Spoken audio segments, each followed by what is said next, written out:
자, 계속해서 히브리서 11장 이어가겠습니다. 오늘 본문 말씀이 30절, 31절입니다. 같이 읽겠습니다. 믿음으로 7일 동안 여리고를 도로 다니매 성이 무너졌으며 믿음으로 기생 라합은 정탐꾼을 평안히 영접하였으므로 순종치 아니한 자와 함께 멸망치 아니하였도다. 아멘. 가나안 땅을 다른 말로 약속의 땅이다 이렇게 말하죠. 약속이라는 말은 어디서 비롯된 말이냐면은 창세기 15장에 보면 하나님이 아브라함과의 언약을 말하잖아요, 그죠? 그래서 장차 내 후손이 이방의 객이 되었다가 400년 만에 다시 이 땅으로 돌아오게 하겠다라는 그 약속을 말하는 거예요. 그래서 그 약속을 말로 한 약속이기 때문에 이걸 다른 말로 언약이라고 합니다. 그 언약대로 아브라함의 후손이 역사 속에서 이스라엘이라고 하는 민족으로 탄생을 하게 되죠. 그래서 이스라엘은 하나님의 언약 백성이다라고 이렇게 말하기도 합니다. 그리고 그 언약대로 진짜 역사 속에서 430년 만에 출애굽하여 광야라고 하는 곳에 나오게 돼서 거기서 광야에서 40년 동안 또 삶의 여정을 거친 다음에 요단강을 건너 가나안 땅이라고 하는 초입까지 오게 된 배경에 대해서 오늘부터 이야기를 또 풀어갈 겁니다. 그러니까 하나님은 그냥 막무가내식으로 일하시는 게 아니라 하나님의 언약대로, 다른 말로 말하면 하나님의 설계, 시나리오대로 일하신다라는 것을 우리는 명심하고 성경을 볼 필요가 있습니다. 광야에서 40년 동안 출애굽한 그 1세대는 다 죽었죠. 그리고 다시 광야에서 태어난 출애굽 2세대는 요단강을 건너서 약속의 땅 안으로 들어왔습니다. 입구에 지금 와 있는 거예요. 출애굽한 1세대 중에서 60만 명은 다 죽고 오직 여호수아와 갈렙만 약속의 땅으로 들어가게 된 그 이유가 뭐죠? 그 의미가 약속의 땅이기 때문에 누가 들어가냐면 약속을 믿는 자들만 들어간다는 그런 의미가 내포되어 있는 거예요. 그러니까 이것을 하나님께서 강하게 우리에게 메시지를 주기 위해서 다른 모든 사람들은 다 죽고 하나님의 약속을 믿은 자들만 들어가게 된다 라고 하는 것을 우리에게 메시지로 보여주는 것이죠. 그래서 믿음이라고 하는 것은 뭐냐? 하나님의 언약을 믿는 것이 믿음이에요. 그죠? 그래서 이 하나님의 언약을 다른 말로 넓은 의미에서는 하나님의 말씀이죠. 성경을 말하는 것이죠. 그래서 성도는 성경을 믿는 자들이 성도죠. 기록된 성경대로, 기록된 말씀대로 하나님이 창조했다는 것을 믿고 또 거기에 나오는 여러 가지 사건들, 특히 가장 이벤트적인 사건이 노아의 홍수를 믿고 또 이스라엘 백성들이 또 이스라엘 백성들의 그 역사를 이끌어 오신 하나님의 섭리를 다 사실로 믿는 자들이 바로 성도죠. 그리고 이제 신약에 와서는 예수 그리스도의 십자가와 부활을 믿고 또 더 나아가서는 이제 임박한 예수 그리스도의 재림과 하나님의 심판을 통해서 멸망당할 것을 우리는 다 믿고 있습니다. 여기서 믿음의 가장 큰 핵심 되는 부분이 바로 예수 그리스도의 십자가 사건이 바로 나와 연계된 사건임을 믿는 것이 참된 믿음이에요. 그래서 2000년 전에 예수님 십자가 돌아가셨는데 그것을 로마서 6장에서는 뭐라고 나오냐면은 예수와 함께 우리가 같이 죽고 같이 장사되고 같이 부활했다라는 것을 너가 믿으라라는 말이 로마서 6장에서 나오고 있습니다. 그러니까 사실 우리가 믿는 게 아니라 좀 더 정확하게 말하면 이 모든 것들이 믿어지는 거예요. 그러니까 이게 신기한 것이죠. 내가 믿으려고 하는 게 아니라 어느새 내가 성경을 읽다 보면 이것이 다 하나 둘 다 믿어지게 되는 거예요. 이 믿어지는 역사가 바로 성령의 일하심 때문이다라고 하는 겁니다. 예수님과 함께 부활했다는 말은 그 아들의 영인 성령을 내게 부어주셨다는 그런 의미예요. 그래서 예수님을 나의 주라고 말할 수가 있고 하나님을 아바 아버지라고 우리가 부를 수가 있는 것이죠. 여기서 이제 중요한 것이 뭐냐면 예수님께 십자가에서 다 이루어노라라고 하는 말씀이 가장 또 중요한 포인트입니다. 하나님이 자기 백성의 구원을 예수님 홀로 다 성취하셨다는 그 말이 내가 다 이루어노라라고 하는 그 말 속에 다 함축적으로 녹아져 있다는 말씀이죠. 우리 성도는 그때 태어나지도 않았어요. 그죠? 내가 나의 구원을 위해서 한 게 아무것도 없는데 성령을 받고 보니까 내가 태어나기도 전에 예수님 십자가에서 나의 구원을 다 성취하신 것을 알게 되는 것이죠. 바울도 다마색에서 성령을 받고 보니까 이것을 알게 된 거예요. 성령께서 알게 해주시는 거죠. 사도 바울을 통해서. 모든 그 바리새인들이 그렇듯이 사도 바울 자신도 율법의 의로는 흠없는 자가 되려고 했던 게 정말 말도 안 되는 짓이었구나. 자기 자신이 정말 미친 짓을 하고 있었구나라고 하는 것을 알게 됐어요. 그래서 너무 큰 충격을 받아서 그때까지 자기가 알고 있었던 하나님에 대한 인식 혹은 구원관, 죄에 대한 거 혹은 인간이라는 것 도대체 뭔가라고 하는 그런 모든 것들이 다 뒤집어지는 거예요. 생각들이. 여태까지 갖고 있던 모든 사고가. 그래서 하나님의 인도하심으로 광야 아라비아 가서 3년 동안 거기서 뭐 했어요? 성경에 대한 지식을 다 재정립한 거예요. 그러니까 예수님하고 독대한 거죠. 독대. 그러니까 단독과에 수업을 받은 거예요. 3년 동안. 그래서 사도들이 3년 반 동안 예수님을 쫓아다녔듯이 광야에서 3년 동안 아라비아에서 단독으로 사도 수업을 받은 거나 마찬가지죠. 사도 바울이. 그래서 3년 후에 완전히 자기가 여태까지 갖고 있었던 하나님에 대한 지식, 율법 지식을 다 포맷한 거예요. 여태까지 갖고 있던 걸 다 깔아뭉개고 다시 판을 짜게 된 것이죠. 그동안 사람의 행위로 구원을 따내려 했던 모든 짓, 그것을 한마디로 얘기하면 망령된 일이었다. 그렇게 결론을 내게 됐죠. 그래서 베드로전서 1장 18절에도 그렇게 나와 있어요. 너의 조상이 유전한 망령된 행실에서 구속된 것은 음이나 금같이 없어질 것으로 한 게 아니라, 그러니까 율법의 행위가 아니라 오직 흠없고 점없는 어린 양 같은 그리스도에 필요한 것이다 라고 기록이 되어 있습니다. 우리의 구원은 오직 예수 그리스도의 십자가 피로 다 이루어 주신 것입니다. 여기에 인간의 의, 율법의 행위를 첨가하는 것이 바로 성령을 해방하는 죄다라고 우리가 배운 바가 있어요. 그래서 영원히 구원받지 못한다는 얘기죠. 저주받아서 지옥으로 간다. 그래서 오늘 여리고성이 무너짐이 바로 이것을 설명하는 똑같은 맥락의 메시지입니다.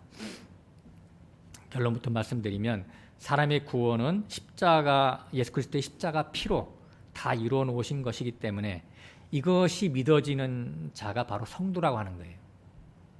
그러니까 두 가지 은혜가 있는데 예수님이 십자가 피로 구원의 근거를 다 마련한 것이 첫 번째 은혜고, 이 예수님의 십자가 공로가 믿어지는 것이 두 번째 은혜예요.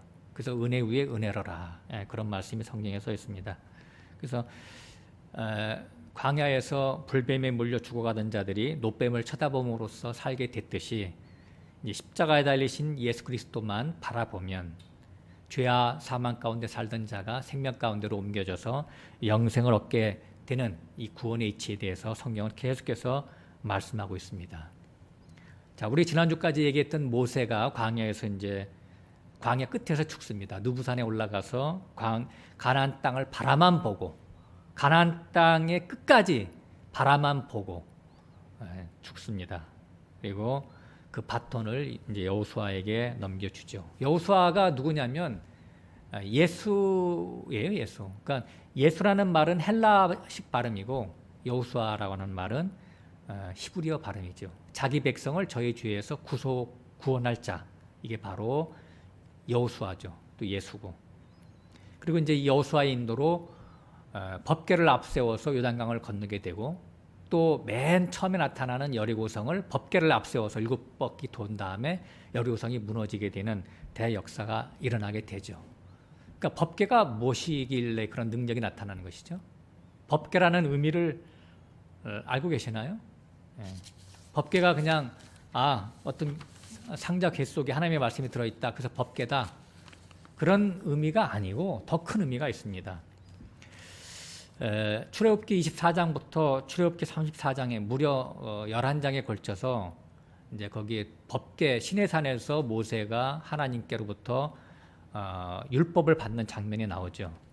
그래서 돌판에 이제 받는 장면이 나오는데 두 번을 받게 돼요. 첫 번째 율법 돌판은 깨어지고 다시 받게 되는 두 번째 돌판을 이제 받게 되는 것인데 여기에 이제 큰 비밀이 있어요. 왜 첫 번째 것은 깨져야 되고 두 번째 것으로 우리에게 지금까지 알려졌어야 되는 것인가?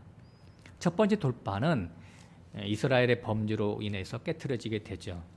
만일 깨어지지 않고 여태까지 보존됐다면, 모두에게 보여졌다면 어떻게 되겠어요? 거기에 나와 있는 대로 하나님의 심판을 받아서 그 당시에 이스라엘 백성들이 다 죄값을 받아서 죽었어야 되는 거예요. 그래서 모세가 시내산에서 내려오다가 그 죄 짓는 백성들을 보고 던져서 깨트려 버린 것이죠. 모세가 깨트린 거예요? 하나님이 던지게 하신 거예요? 하나님이 던지게 하신 거잖아요. 다 하나님이 하시는 거예요, 다.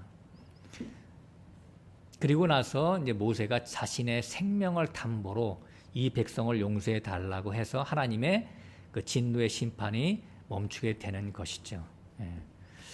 이런 것들은 어떤 의미가 있는 거냐면 말씀이 육신이 되어 오신 예수 그리스도가 십자가의 대속으로 말미암아 자기 백성을 살려내는 것에 대한 모형이죠.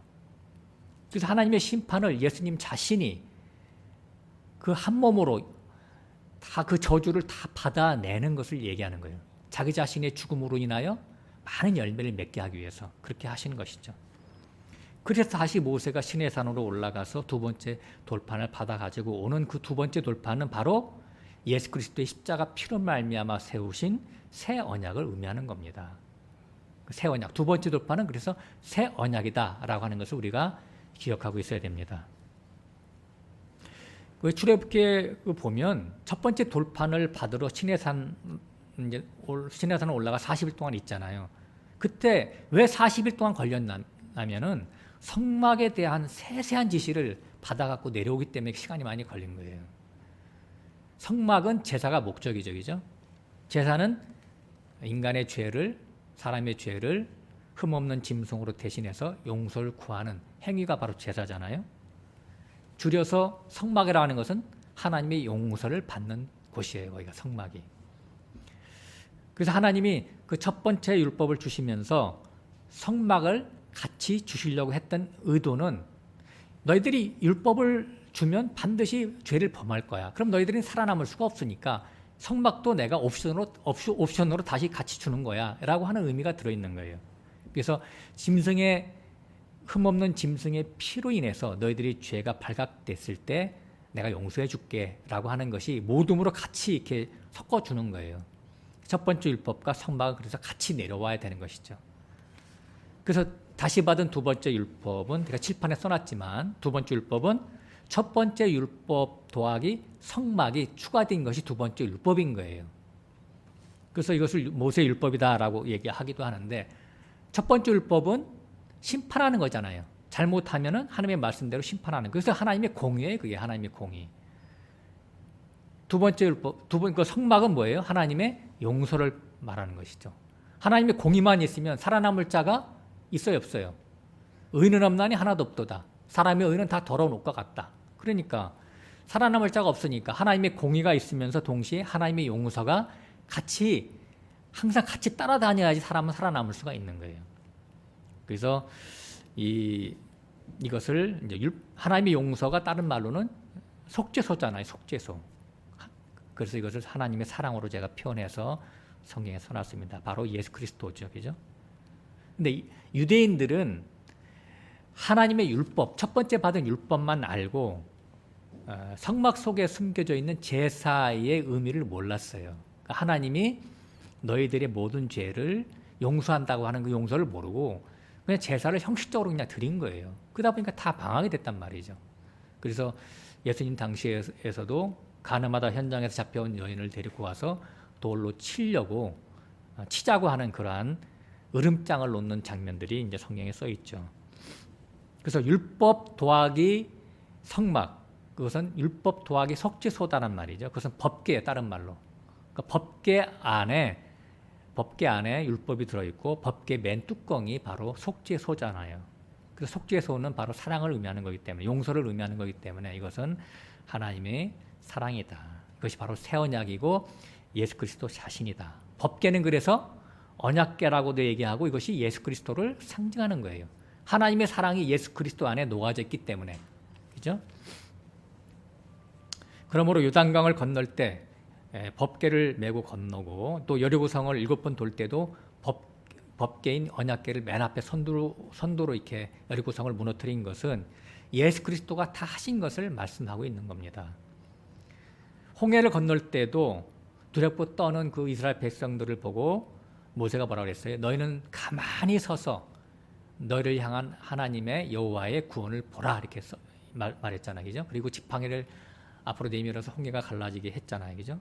지팡이 자신이 여호와 자신이에요. 여호와 자신이 구약에서 말씀하는 여호와, 세상을 창조했던 그 여호와가 누구예요? 예수님 자신이죠. 그죠? 그래서 요한복음 8장에 보면 내가 처음부터 말하여온 바로 그다. 내가 바로 그다. 내가 그인 것을 알지 못하면 너희가 다 죄 가운데서 죽으리라. 그렇게 말씀하셨어요. 바로 여호와, 구약에서 말하는 여호와가 바로 성육신 하셔서 오신 예수 그리스도이심을 분명히 말씀하신 것이죠. 요단강도 마찬가지예요. 사람은 일절 손대지 않았습니다. 법계가 요단강 물을 가르고 걷는 것이죠. 그리고 나서 건너자마자 길갈에서 할례를 행합니다. 그러니까 광야 40년 동안에 거기서 태어났던 출애굽 2세들은 길에서는 그 출애굽 할례를 할 그 여유가 없었어요. 그래서 요단강을 건넌 다음에 거기서 한꺼번에 길갈에서 할례를 하게 되는 그 장면을 우리가 볼 수가 있죠. 길갈이라고 하는 뜻이 뭐라고 했냐면 애굽의 수치가 물러갔다, 그런 뜻을 갖고 있어요. 그러니까 할례를 행함으로 인해서 뭐예요? 애굽이라고 하는 것은 뭐냐면 육신의 소욕을 얘기하는 거예요. 이 세상을 탐하는 것. 그래서 할례 받은 자는 더 이상 세상에 대해서 탐하지 말라라고 하는, 이제 우리 자신이 물론 그렇게 해야 되겠지만은 하나님이 그러한 존재들로 앞으로 이끌고 가시겠다고 하는 하나님의 의중이 거기에 숨어져 있습니다. 그리고 나서 이제 할례를 행한 다음에 동시에 유월절을 지키죠. 출애굽 1세대도 유월절에 어린 양의 피를 문에 바르고 나서 출애굽했듯이 출애굽 2세대도 요단강을 건너서 광야에서 가나안 땅으로 왔을 때 그때 유월절 지킴으로 인해서 이제 가나안 땅에 진군하는 것을 우리에게 보여주시는 거예요. 가나안 땅도 어떤 능력으로 들어가요? 유월절 어린 양의 피로 가나안 땅도 들어간다고 하는 것을 보여주는 것이고, 그 가나안 땅에 들어가는 것의 시작을 여리고성이 무너지는 것으로 우리에게 퍼포먼스로 보여주시는 거죠. 어린 양의 피가 담긴 법계, 속죄소가 있는 언약계를 맨 선두에 두고 7번 돌므로써 여리고성이 무너지는 것으로 이제 우리에게 보여주잖아요. 자, 이제 지금 바로 여리고성 바로 앞에까지 왔는데 거기서 할례를 행했다라고 하는 것은 뭘 의미하는 거죠? 할례를 행하면 남자들이 너무 아파가지고 움직이지를 못해요. 근데 여리고성 앞에서 할례를 행했다고 하는 것은 굉장히 위험한 짓을 한 거잖아요. 그죠? 적군이 언제 쳐들어와서 우리를 뭐 이렇게 유린하면 대항할 힘이 없는데, 근데도 할례를 행했다는 것은 뭐냐면 앞으로 전쟁도 너희 인간들이 하는 게 아니라 하나님 자신이 홀로 행하실 것이다라고 하는 무건의 암시가 거기 숨어져 있는 것입니다. 그래서 유월절을 지키고 할례를 행하고 유월절을 지키고 행군을 해서 여리고성 가까이 이제 당도했어요. 그때 거기 여호수아서에 보면 그 여호수아 앞에 여호와의 군대 장관이 탁 하고 나타납니다. 그러고 나서 하는 말이 내 신을 벗어라, 내가 선 곳은 거룩하기 때문이다, 이렇게 딱 말을 해요. 이게 무슨 말일까요? 왜 신을 벗으라고 할까요? 신을 벗는 것은 언제 벗어요? 우리 잠잘 때 신 벗잖아, 그죠? 낮에 활동할 때는 신잖아, 그죠? 그리고 죽을 때 우리 신 벗잖아요. 자살하는 사람들이 신 벗고 자살하잖아요. 나 인생은 여기서 끝이야. 나의 걸음은 여기서 끝났어. 중단된 거야. 그건 이제 그 상징이잖아, 그죠? 예. 그래서 신을 벗으라고 하는 그런 너는 이제 죽었어. 여호수아, 너는 죽었어. 그러니까 너희 이스라엘 백성들은 다 죽은 자야. 예수와 함께 십자가에 죽은 자야. 내 안에 들어와 있어 너는. 그런 뜻이죠, 그죠? 예. 그래서 앞으로 전개될 가나안 정복 전쟁은 하나님이 다 하실 거다 그런 얘기죠. 그래서 인간들 너희 명함은 내밀지 마라. 예? 그래서 이것이 바로 거룩이라고 하는 거예요. 거룩. 인간 냄새가 나지 않고 오직 하나님 홀로 계신 것이 증명되는 그런 상황, 그것이 바로 거룩이죠. 내가 하나님의 말씀을 인간이 잘 지켜서 거룩을 우리에게 주는 게 아니라 예수의 십자가 그 구속의 피 안으로 들어갈 때 우리는 거룩해지는 것이죠. 우리가 뭔가 하려고 하면 이미 거기서 이미 똥냄새가 나는 거라니까요. 네. 그래서 실제로 여리고 성은 하나님이 하나님의 방식대로 무너뜨리게 되는 것이죠. 잘 알다시피 7번 돌고 하나님의 나팔 소리에 의해서 무너지게 되는 것이잖아요. 그래서 여리고 성이 무너지면 많은 것을 우리에게 시사합니다. 근데 이제 크게 두 가지로 제가 요약을 한다면 첫 번째는 장차 세상의 멸망에 대한 예고예요. 그리고 두 번째는 사람의 의, 그러니까 율법의 의, 자아라고 하죠. 이것이 무너지는 것에 대한 예표죠. 여호수아 6장에 가서 잠깐 살펴보겠습니다.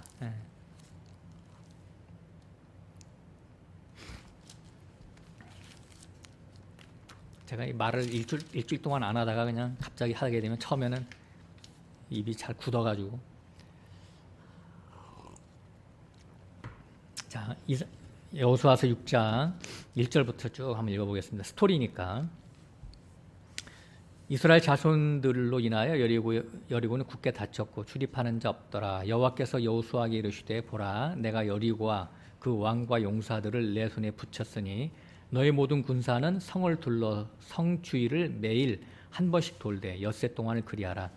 제사장 7은 7 양각 나팔을 잡고 언약궤 앞에서 행할 것이요 제7일에는 성을 7번 돌며 제사장은 나팔을 불 것이며 제사장들이 양각 나팔을 길게 울려 불어서 그 나팔 소리가 너에게 들릴 때에는 백성은 다 큰 소리로 외쳐 부를 것이라.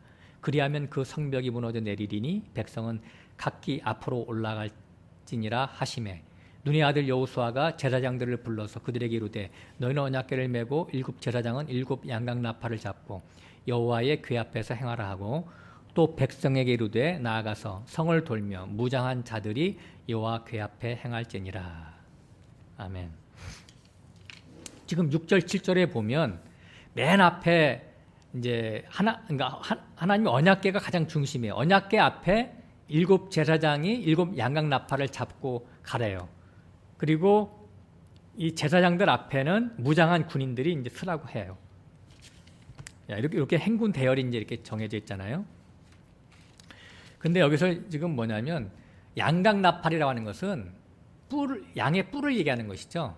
양의 뿔을 7명의 제사장들이 7개를 잡고 있잖아요. 그러니까 7이라고 하는 것은 완전수예요. 완전수. 그리고 양각이라고 하는 것은 양이 죽었다는 얘기죠. 그러니까 예수 그리스도의 죽음, 십자가의 죽음을 얘기하는 거예요. 그것을 7개로 이제 이렇게 7으로 표현한 것은 뭐냐면 예수님의 십자가 죽음이 우리를 구원한다고 하는 완전한 복음을 얘기하는 것이죠. 복음. 7은 완전한 거니까 완전한 복음을 7 제사장으로 이렇게 표현한 거예요. 숫자로. 그래서 이 완전한 복음이 우리를 온전케 구원을 주신다라고 하는 이런 것인데 이것을 계시록 14장에서는 영원한 복음이라고 얘기했죠. 얼마 전에 제가 카페에도 써놨지만 이 복음으로 인해서 영원히 우리가 천국에 가서도 우리가 하나님을 찬양할 것이 뭐냐면 예수님을 찬양할 것이 예수님의 십자가 복음으로 우리가 구원을 받았습니다라고 하는 찬양을 영원히 할 것이기 때문에 영원한 복음이에요. 그러니까 우리의 구원은 창세기부터 계시록까지 이 복음으로만 구원되는 것이지 시대에 따라서 바뀌는 게 절대 아니다라고 하는 것을 우리에게 보여주기 때문에 완전한 복음, 영원한 복음 이것을 7 양각 나팔로 표현한 거예요. 여호수아서 6장 15절로 가볼까요?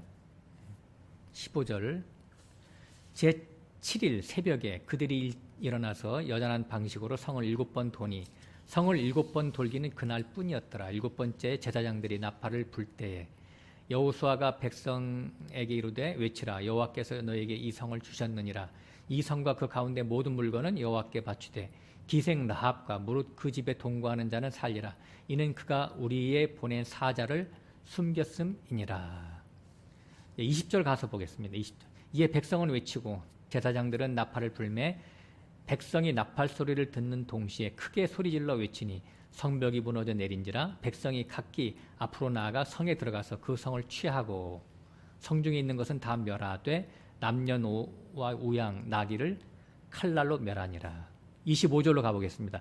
여호수아가 기생 라합과 그 아비의 가족과 그에게 속한 모든 것을 살렸으므로 그가 오늘날까지 이스라엘 중에 거하였으니 이는 여호수아가 여리고를 탐지하려고 보낸 사자를 숨겼음이니라.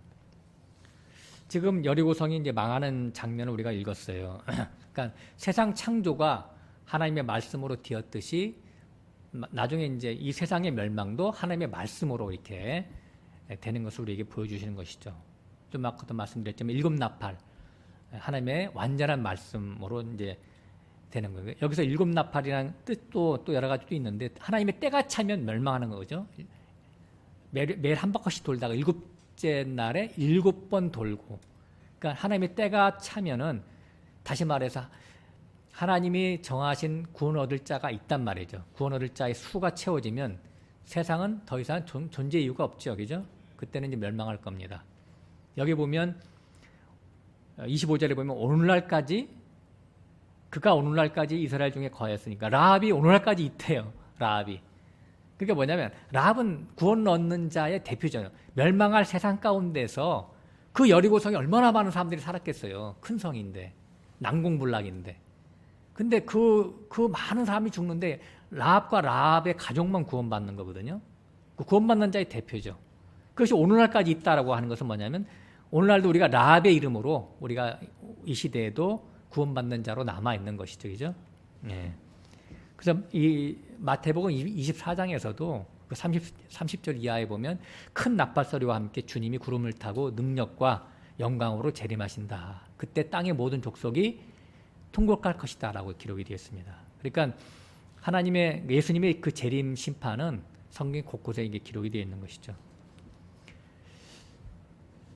잠시 이렇게 여호수아서 좀 이따 다시 올 거니까 책갈 필요하고 계시록 11장 가서 잠깐 하나님의 심판에 대해서 잠깐 보고 오겠습니다. 계시록 11장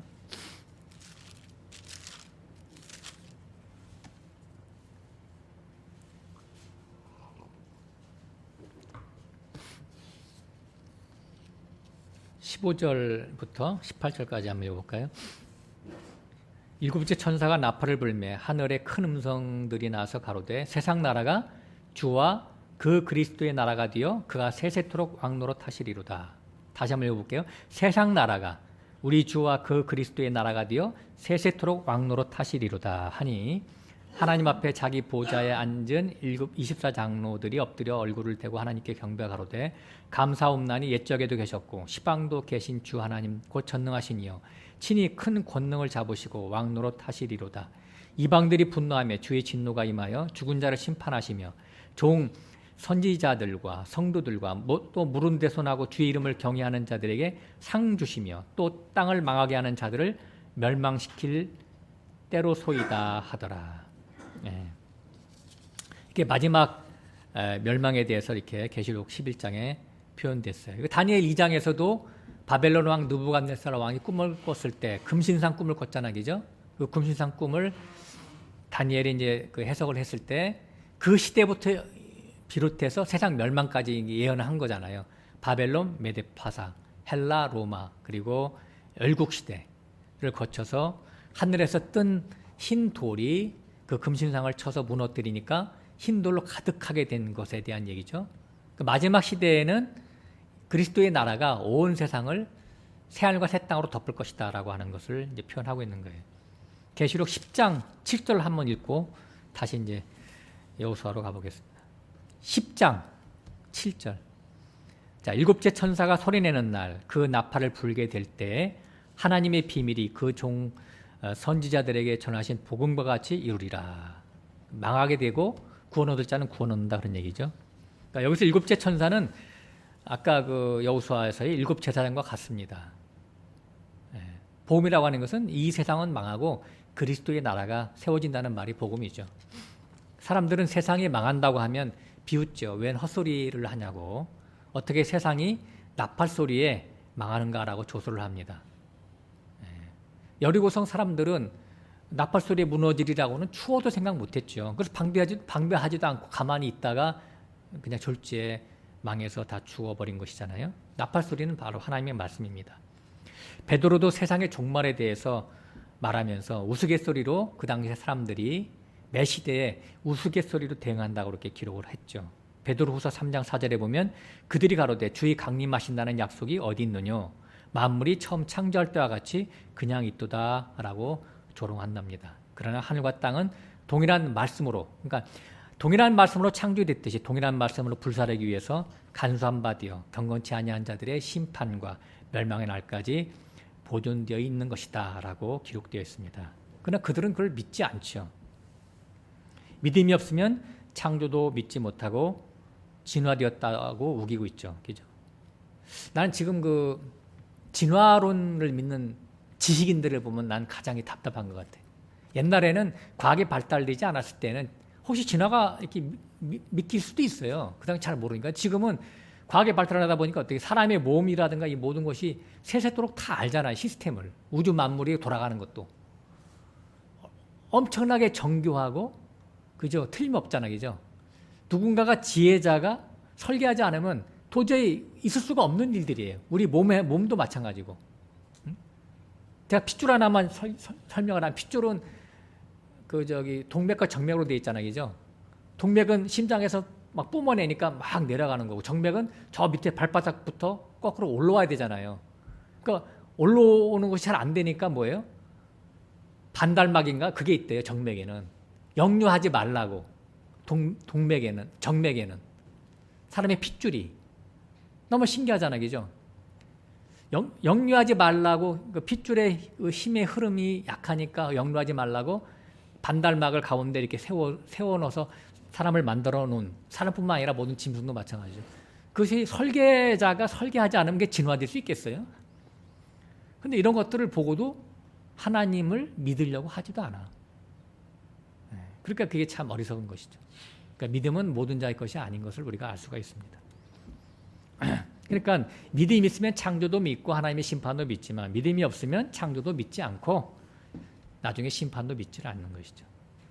그러니까 믿음이 없는 사람들은 나중에 이 세상이 망한다는 것을 믿지 않게 되는 것이죠. 그래서 이 세상이 전부인 줄 알고 눈만 뜨면 그냥 세상을 부여잡으려고 동분서주하고 그 살다가 다 망하게 되는 겁니다.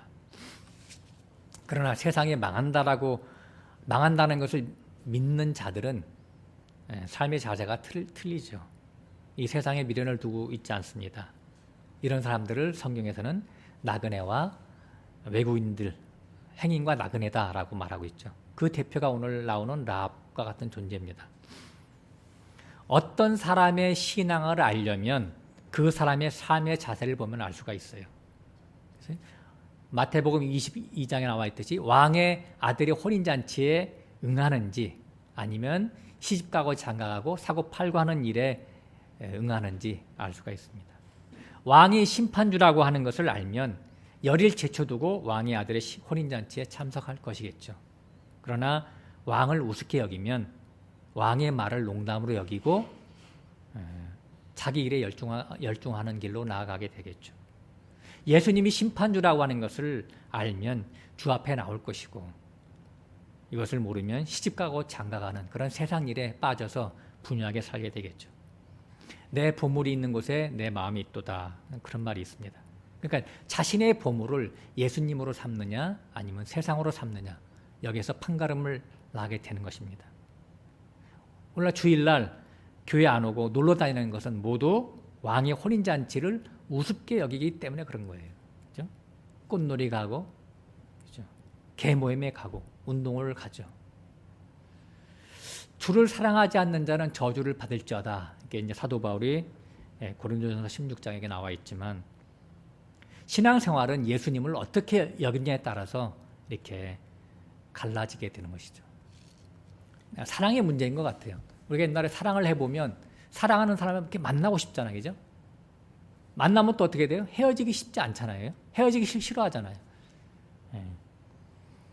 억지로 교회를 온다라고 하는 것은 이 사랑이 식었거나 아니면은 사랑이 없다는 반증입니다. 율법 신자들은 사랑이 없어도 억지로라도 율법 때문에 오게 되죠. 그러나 진리 안에 들어온 사람은 의무감으로 오지는 않잖아요. 그죠? 내 마음속에 자원해서 너무나 좋아서 그분을 만나고 싶고 그분과 같이 대화하고 싶고 같이 또 공유하고 싶어서 믿음의 형제들과 같이 얼굴을 보고 싶어서 나오게 되는 것이죠. 사랑이 그래서 그 사람의 신앙의 행위를 결정하고 있는 거예요. 마지못해서 피치 못해서 오는 사람은 있을 수가 있어요. 피치 못해서 올 수 없는 경우가 있을 수가 있다는 얘기죠. 말을 잠깐 잘못했는데 그러나 매주마다 교회를 오지 않는다라고 하는 것은 그것은 예수님을 사랑하는 마음이 자기 마음속에 있지 않다는 얘기죠. 우리가 뭐 잘 알다시피 옥합을 깬 여인 있잖아요. 그죠? 자기 자신이 하나님께 받은 그 사랑이 어떠한 것이라는 것을 아는 사람은 그 사랑의 표현을 자기 자신을 깨는 걸 통해서 자기 자신의 모든 걸 깨는 걸 통해서 사랑을 표현할 수밖에 없다라고 하는 겁니다. 세상이 아무리 견고하고 화려해 보여도 결국은 나중에 하나님의 심판으로 무너져 내릴 여리고성에 불과하다고 하는 것을 우리는 분명히 알고 있어야 됩니다. 이 여리고성을 개인 신앙으로 연계한다면 사람의 의죠. 혹은 율법 신앙이기도 합니다. 여리고성, 사람의 의, 내 고집, 내 원함, 내 오름, 그리고 내 주장을 생명으로 삼고 사는 모든 것을 말하는 겁니다. 또는 이 말씀을 잘 지켜서 내가 의롭게 되려고 하는 그런 것도 율법 신앙이죠. 이것도 다 여리고성의 한 방편입니다. 한 방면입니다. 그러므로 사람의 의나 율법 신앙은 자기에게 의미를 두는 것이기 때문에 같은 초록은 동색인 것이죠. 광야가 세상이라면 가나안은 천국이죠. 여리고가 가나안 입구에 버티고 서 있는 모양은 천국 가는 길을 막고 있는 것이 바로 인간의 의라고 하는 거예요. 인간의 의는 죄와 사망의 권세에 빠져 있는 것을 상징하고 있는 겁니다. 여기가 바로 여리고성이에요. 여리고성이 언약궤로 무너진다라고 하는 것은 예수 그리스도의 십자가 피로 무너졌다라고 하는 것을 우리에게 보여주고 있는 겁니다. 인간의 의도 오직 예수의 십자가 피로만 무너질 수가 있다라고 하는 겁니다. 사람이 어렵게 되는 것은 율법의 행위가 아니라 율법의 의 말고 다른 의를 주신 예수를 믿는 의로 우리가 거룩해지고 어렵게 되는 것이죠. 바울이 은혜를 받고 보니까 인간의 의는 다 배설물인 것을 알고 버리게 된 것이에요. 인간의 의는 예수님의 피 앞에서 다 무너질 것이기 때문에 그렇습니다. 그러나 마귀는 여리고를 다시 쌓으라고 독려하죠. 법궤를 앞세우지 말고 인간의 애씀과 정성으로 율법의 의로 여리고성을 돌라고 하는 거예요. 그러나 여리고성을 다시 쌓는 자는 반드시 저주를 받게 되잖아요. 여호수아서 6장에 나와 있어요. 가서 읽겠습니다. 여호수아서 6장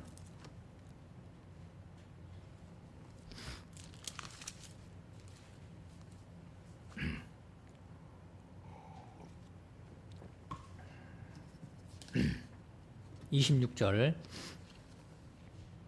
여호수아가 그때 맹세로 무리를 경계하여 가로되 이 여리고성을 누구든지 일어나서 건축하는 자는 여호와 앞에서 저주를 받을 것이라.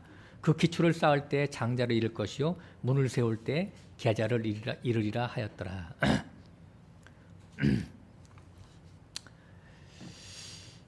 그러니까 여리고성을 다시 쌓는다는 의미는 예수님의 피를 의지하지 않고 인간의 열심과 정성으로 하나님께 나아가려고 하는 그런 사고를 얘기하는 거예요. 이것을 율법주의 혹은 성화주의자라고 얘기합니다. 말씀을 지켜서 어렵게 된다고 여기는 자들이죠. 또 말씀을 지켜서 우리가 개과천선, 반듯한 사람으로 완전히 그 예수님과 같은 사람으로 우리가 바뀔 수 있다라고 주장하는 성화주의자들 굉장히 위험합니다. 우리 인간은 바뀌지 않아요. 똑같은 죄인이라니까요. 죽을 때까지 우리는 예수님의 피를 의지해서 살다가 예수님 만나게 돼 있는 거예요. 절대 개과천선 되지 않습니다. 인간의 의는 그래서 무너져야 할 것이기 때문에 세울 것이 아닙니다. 인간의 의가 세워지면 예수님의 피가 예수님의 의가 사라지기 때문에 그렇습니다.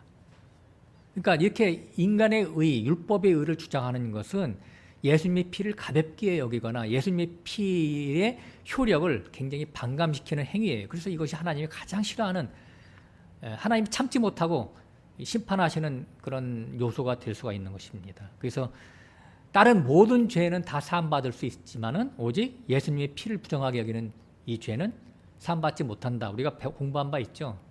히브리서 10장 할 때 우리가 두 번째가 설교했었는데, 짐짓죄 그리고 성령 해방죄, 이것은 절대 사함받지 못합니다. 민수기 20장에도 모세가 반석을 2번 쳐서 물을 냈기 때문에 하나님의 명령을 네가 어겼기 때문에 이제 넌 가나안 땅에 들어가지 못한다, 그런 말이 나오잖아, 그죠? 이게 바로 똑같은 말이에요. 이게 같은 맥락에서 하시는 말씀입니다. 이미 출애굽기 17장에 보면 마사에서 백성들이 물이 나오지 않자 원망불평하잖아요. 그러니까 하나님이 너는 반석을 쳐서 물을 내라 이렇게 했어요. 그때는 반석을 치라고 했어요. 명령대로 반석을 쳐서 물을 내서 백성들을 다 먹였어요. 그러니까 첫 번째 반석을 치는 것은 예수님의 십자가 보배 피를 말미암아 자기 백성들을 살리는 것에 대한 예표예요. 반석은 예수님이니까 반석을 친다라고 하는 것은 십자가에서 예수님이 십자가 돌아가신다는 그런 비유의 말씀이죠. 근데 두 번째는 반석을 치지 말고 말로 명령해서 반석에서 물을 내라 그랬는데 모세가 이걸 거역을 하고 반석을 칩니다. 2번 빵빵 쳐가지고 반석에서 물을 내게 되죠. 반석은 예수님이니까 2번 친다고 하는 것은 십자가 사건을 다시 재현하는 것이죠. 이것은 무슨 말이냐면 앞서서의 예수 그리스도의 십자가 능력을 의심하기 때문에 그걸로는 의심하는 얘기를 말하는 거예요. 그 예수님의 십자가 피로 우리가 인간이 어떻게 다 구원받을 수가 있겠느냐. 우리는 온전해지지 않아. 그러니까 우리 인간의 입장에서 말씀을 잘 지켜서 거룩해지고 온전해져야 된다라고 하는 이러한 말을 덧붙이는 거. 예수님의 십자가에다가 인간의 의를 덧붙이는 거. 이것을 갖다가 하나님의 심판을 받아서 가나안 땅에 들어가지 못하는 것으로 표현한 거예요. 인간의 의가 있어야, 인간의 행위가 있어야, 인간의 말씀으로, 우리 인간의 행위로 말씀을 반듯하게 잘 지켜야 우리가 온전해져라고 하는 것이, 이것이 바로 예수님의 십자가 피를 부정하게 여긴다라고 하는 거예요. 그래서 다시 예수님을 다시 십자가에 매다는 행위가 되기 때문에 이것이 바로 하나님이 볼 때는 가장 참지 못할 진노를 일으키는 그런 행위가 된다고 하는 겁니다. 다시 말해서 율법을 지킨다라고 하는 것은 말씀을 지켜서 의롭게 되고 거룩해지자라고 하는 그런 사상 체계를 말하는 것인데, 이것이 성경에서는 이것을 가라지다라고 얘기하고 있어요. 사도 바울과 사도들이 복음을 전합니다. 그러면 거짓 선지자들이 뒤를 따라다니면서 가라지를 뿌린다고 했잖아요. 가라지가 바로 그거예요. 말씀을 지켜서 온전케 되자라고 하는 것이죠. 얼핏 보면 사람들이 생각으로 볼 때, 인간들이 생각으로 볼 때 이것이 굉장히 그럴듯하게 여겨지기도 합니다. 그래서 많은 사람들이 하나님의 말씀을 온전히 지켜서 우리가 온전해지자, 거룩해지자 하는 그런 쪽으로 이렇게 미혹을 당해서 그걸 많이 따라가게 돼 있어요. 그렇게 되면 어떻게 돼요? 주님이 십자가에서 말씀하신 다 이루어노라라고 하는 말씀이 퇴색되게 되는 것이잖아요. 그죠? 허사로 만들잖아요. 이것을 다른 복음, 다른 예수라고 하는 거예요. 그래서 갈라디아서 1장에 보면 누구든지 천사라도 다른 복음, 다른 예수를 전하면 저주를 받을지어다. 그렇게 나와 있어요. 빌립보서 3장 2절 내지 3절에서도 똑같은 말을 하죠. 육체를 신뢰하는 그들은 개들이다 말이죠. 행악하는 자들이다, 이렇게 사도 바울이 강하게 질타를 하는 내용이 써 있습니다. 우리는 예수만 자랑하는 자들이죠. 그리고 성령으로 봉사하는 자들이지 육체를 자랑하는 자들이 아니에요. 육체를 신뢰하지 않아요. 우리는 육체를 신뢰하지 않습니다. 왜 그렇죠? 우리 육체에는 죄만 나오니까. 죄밖에 나오기 때문에 우리가 하나님 앞에 선을 이룰 수가 없어요. 육체를 부인하는 자들이 바로 자기 부인을 할 수 있는 자들이에요. 그래서 모세와 아론이 이것 때문에 가나안 입구에서 쳐다만 보고 들어가지 못했다라는 겁니다. 이것은 엄청난 비유를 우리에게 주는 것이죠. 좀 더 다시 한번 말씀을 드리면 사람들이 관점에서 볼 때 말씀을 철저히 순종하는 것, 그리고 목숨 걸고 말씀을 지키자라고 하는 자들이 얼핏 보면 아주 신실해 보여요. 그러나 그들의 마음속에는 뭐가 자리 잡고 있어요? 자기 자랑, 내 자랑이 자리 잡고 있는 거예요. 내가 이러이러해서 했기 때문에 하나님이 나를 사랑해 주실 거예요. 내가 이러한 것들을 좀 했기 때문에 하나님이 그것을 이쁘게 보셔서 나중에 이것을 하지 못한 저놈보다 나를 더 어렵게 여겨서 나는 천국에 갈 수 있을 거야. 그렇게 생각한다니까요. 그러니까 뭐예요? 선악과 따먹은 사상이잖아요. 나는 저 사람보다 더 잘했고 쟤는 이걸 안 했기 때문에 못했고 자기의 행실에 방점을 두고 있기 때문에 이것이 바로 부정한 것이거든요. 그러니까 이런 사람들에게는 예수님의 피가 필요가 없게 되잖아요. 그렇죠? 그러니까 다시 예수님 십자가에서 달리신 그 모든 공로가 다 허사로 돌려버리는 것이기 때문에 이런 사람들은 지옥으로 갈 수밖에 없다라고 하는 말을 제가 말씀을 드리는 겁니다. 그러니까 제가 지금 말씀드리는 것이 이런 것들을 오해하면 안 돼요. 제가 하나님의 말씀을 그럼 지키지 말자. 죄를 져도 된다. 그런 말을 제가 하는 게 아니에요. 성도는 당연히 하나님의 말씀을 지켜야 되죠. 그리고 죄도 이제 우리가 히브리서 12장에 가면 우리가 죄와 싸우되 피 흘릴까지 싸우자 그런 말이 나와요. 하나님의 말씀대로 우리가 살아야 되죠. 그러나 그렇게 하나님의 말씀을 지켜서 자기를 의롭게 여기거나 자기를 거룩하게 여기는 조건으로 하나님의 말씀을 지켜서는 안 된다는 말씀을 제가 드리는 겁니다. 구원이라고 하는 것은 거룩해진다라고 하는 것은 의로워진다라고 하는 것은 사람의 행위가 아니라 오직 예수 그리스도를 믿음으로 말미암아 된다라고 하는 것을 제가 다시 한번 말씀을 드립니다. 착하게 사세요. 나쁜 게 아니에요. 좋은 거잖아요. 이웃에게도 선을 베풀고 형제 사랑도 하고요. 하지 말라는 게 아니라 하세요. 넘치도록 하세요. 그러나 그 모든 것은 예수 그리스도의 십자가 은혜를 이미 받았기 때문에 그 하나님의 그 큰 사랑 때문에 받았기 때문에 감사로 나누고 베푸는 것이지 우리가 구원을 따내려고 나의 구원에 보탬이 되게 하려고 해서는 안 된다라고 하는 말씀을 제가 분별하라고 제가 말씀을 드리는 겁니다. 목적이 다른 거예요. 똑같은 봉사를 해도 목적이 다른 것이죠. 성경은 우리에게 구원의 원리와 이치를 설명하기 위해서 역사를 일으켜서 기록하신 겁니다. 그래서 모세가 두 번째 반석을 치게 한 것도 누가 한 거예요? 하나님이 속에서 그렇게 작동하게 하신 거죠. 그죠? 그래서 그 죄를 물어서 가나안 땅에, 그러니까 천국에 못 들어가게 하는 것을 성경을 읽는 후세들에게 시청각 교육으로 우리에게 보여주는 거예요. 퍼포먼스로 보여주는 거예요. 자, 이런 자들은 앞으로 천국은 못 가. 이것을 우리에게 알고 있으라고 보여주는 거예요. 어떤 자들? 예수님의 십자가를 부정하게 여기는 자들. 예수님 십자가로 우리 구원이 온전하지 않아서 예수님 십자가로 나는 죄사함 받은 건 맞는데 내가 거룩해지는 것은 내가 하나님의 말씀을 지켜야 거룩해지고 의로워져. 그래서 내가 말씀을 지켜야 돼. 우리가 다 말씀을 거룩하게 지켜야 돼. 거룩을 위해서 지켜야 돼. 그렇게 주장하는 자들은 천국에 갈 수가 없다라고 하는 겁니다. 우리 주변에도 아주 그럴싸한 신앙자 같은데 이런 자들이 있다면 분별해서 아니다라고 이렇게 구별하라고 하는 그런 의미가 담겨져 있습니다. 그래서 우리는 복음으로 무장을 해야 돼요. 복음으로만. 그들의 미혹에 빠지지 않게 하기 위해서 그렇습니다. 그렇다고 모세가 천국에 들어가지 못한 거예요? 아니죠. 그냥 샘플로 보여주신 거예요. 샘플로. 이런 자들은 이렇게 하면 천국에 못 가. 그래서 조교의 시범으로 보여준 거예요. 마태복음 17장에 보면 변화산상에서 모세와 엘리야가 나타나잖아요. 그죠? 그 변화산의 모습은 장차 주님의 재림의 모습을 우리에게 보여준 거잖아요. 그죠? 그때 모세가 있잖아요. 그죠? 거기에. 천국에 갔습니다. 모세는. 오해하지는 마세요. 자, 다시 라합의 얘기로 돌아가면 두 정탐꾼을 왜 여리고로 보냈을까요? 정탐꾼이라고 하는 그 목적은 그 사명은 적국의 동태를 살피고, 그죠? 군사력을 파악하거나 그들의 작전이나 약점을 파악해서 돌아와서 나중에 전쟁을 수행할 때 사용하려고 하잖아요, 병법에.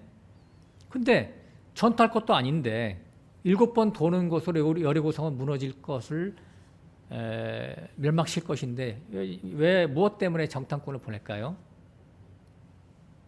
기생 라합을 구원시키려고 그랬다는 거예요. 두 정탐꾼이 가서 실제 한 일은 뭐예요? 기생 라합을 만나고 온 거 외에는 아무것도 한 게 없어요. 그때 라합의 마음 자세는 이 세상에서 살면서 하나님의 나라를 소망하여 사는 자의 모범이죠, 모범. 기생 라합의 집은 어디에 있었어요? 성벽에 위치했어요, 성벽에.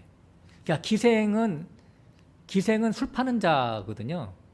근데 자기 몸을 팔고 술을 팔아서 생계를 이어가는 사람인데 그런 사람은 어디가 가장 목이 좋아요? 그 한복판, 시내 한복판이 가장 좋잖아요. 사람들이 왕래가 많은 곳에. 성벽은 사람들이 없는 군인들이나 왔다 갔다 순찰하는 곳인데 거기에 술집 장사 판을 벌여놓으면 장사가 되겠어요? 그것은 뭐냐면 몸은 비록 기생이지만 이 세상에 살지만은 마음은 이 세상에서 떠나서 이 성 말고 밖의 세상을 바라보고 사는 것에 대한 표현이에요. 항상 성 밖을 내다보고 사는 사람. 이게 바로 기생 라합의 마음가짐이었어요. 그래서 성 안에서 점점 밖으로 밀려나서 성 외곽까지 밀려나온 것이죠. 세상 아기다툼에서 발을 뺀 자의 모습을 우리에게 보여주고 있는 겁니다. 그래서 이 세상 말고 성 밖의 다른 세계를 늘 동경해 오는 그런 모습을 이렇게 함축적으로 보여준 것이 바로 성벽 위에 집을 짓고 산 라합이었었어요. 그러니까 이것도 라합이 자기 인위적으로 그렇게 한 게 아니라 하나님의 안배하신 사건과 환경 가운데서 그런 사람으로 사라지게 된 것이죠. 그래서 정탐꾼을 살려준 것은 바로 민족을 배신하는 행위잖아요. 이 세상 마귀를 배신하는 행위예요. 라합이 정탐꾼을 살려주는 행위는. 그 믿음이 라합 안에 자리 잡고 있는 하나님이 주신 그 믿음이 이스라엘 정탐꾼을 살리게 하신 것이죠. 그리고 자기 자신의 동족을 배신하게 한 것이죠. 여호수아서 2장으로 가서 보겠습니다. 라합의 얘기가 나오는데 여기.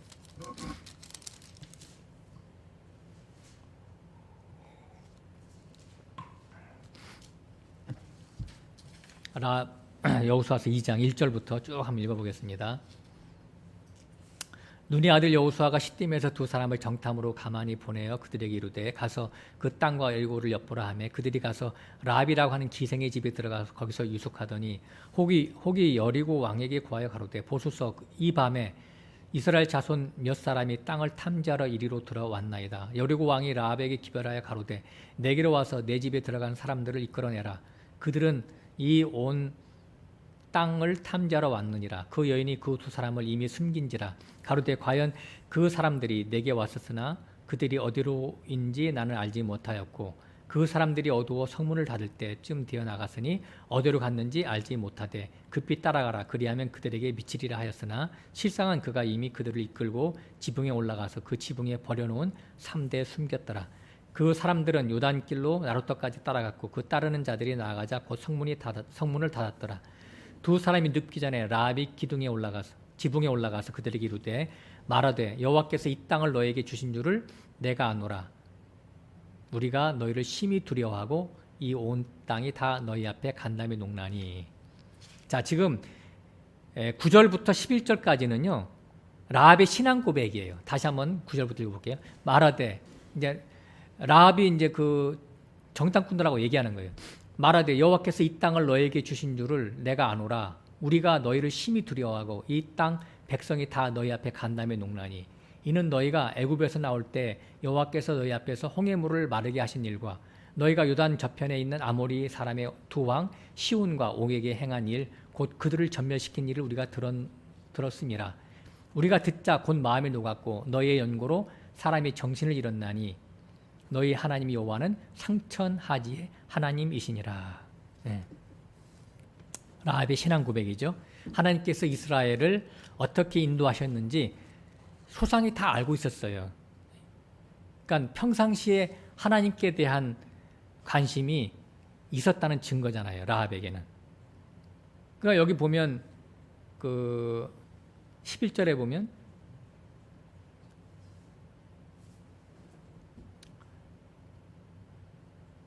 아모리 왕 10절에 보면 아모리 두 왕 시온과 옥에게 행한 일. 이게 아모리 왕 시온과 옥이 어떤 사람이냐면 얼마나 그 큰 거인이냐면 그 침대 길이가요 4m였대요. 그리고 폭이 2m. 그러니까 골리앗과 같은 그런 사람이었어요. 골리앗이 3m가 넘었잖아요. 그죠? 그런 왕이 다스리는 그 나라들을 그 왕들 다 쳐부시고 왔으니까 이 여리고성 사람들이 간담이 녹았겠죠. 예? 그러니까 싸워보지도 않았는데 지금 다리가 막 절절절 막 흔들리는 거예요. 예?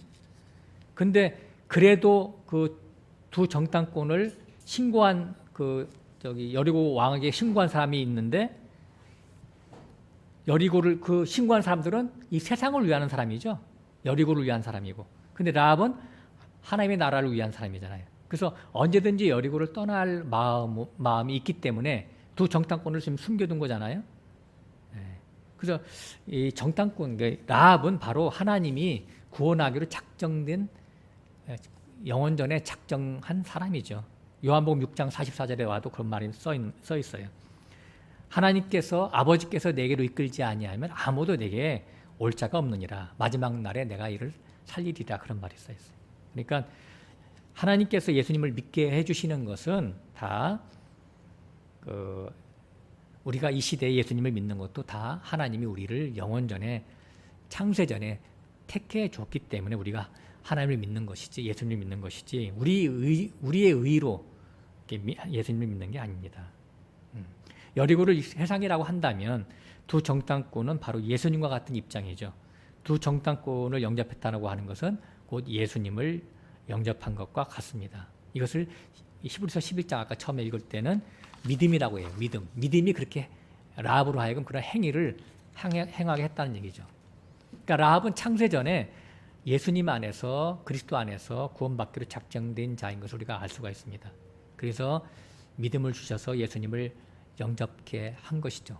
정탐꾼을 영접한 것이 바로 예수님을 영접한 것이죠. 예수님이 이 세상에 오신 것은 바로 라합과 같은 구원받기로 작정된 자를 위해서 오신 겁니다. 자기 백성을 구원하기 위해서 오신 것이죠. 그들의 죄를 대속하기 위해서 오신 겁니다. 우리가 예수 믿는 것은 바로 우리의 실력이 아니라 예수님을 하나님이 믿게 해주셔서 믿는 것이죠. 그러므로 믿음은 선물이에요. 믿음이 주어진 자는 십자가만 자랑하는 사람이죠.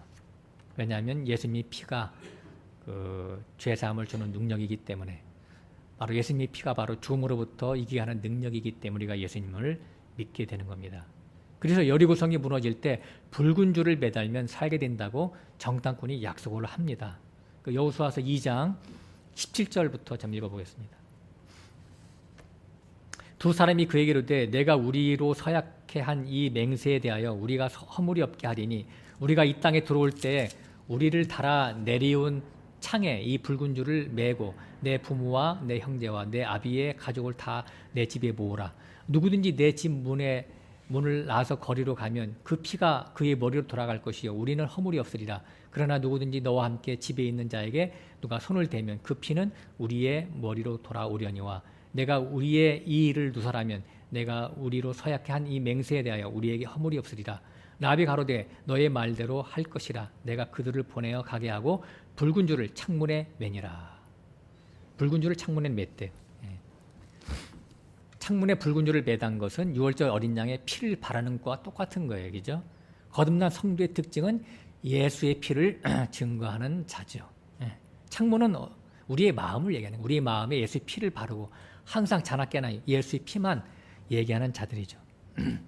예수님이 보낸 정탐꾼들은 붉은 줄을 주게 돼 있어요. 그러니까 예수님의 피만 증거한다는 그런 얘기죠. 피만 믿으라고 하는 것이에요. 다른 걸 주지 않아요. 정탐꾼을 만난 사람은 붉은 줄을 내보이죠. 그러니까 예수의 피가 없는 사람은 예수가 보낸 정탐꾼을 만나지 못하는 것이죠. 못한 자죠. 라합에게는 붉은 줄이 생명줄이죠. 그죠? 예. 성도들에게 생명줄은 예수 그리스도의 십자가의 보배 피입니다. 세상 끝날까지 우리가 간수하고 있어야 할 것은 붉은 줄인 예수 그리스도의 십자가 보배 피입니다.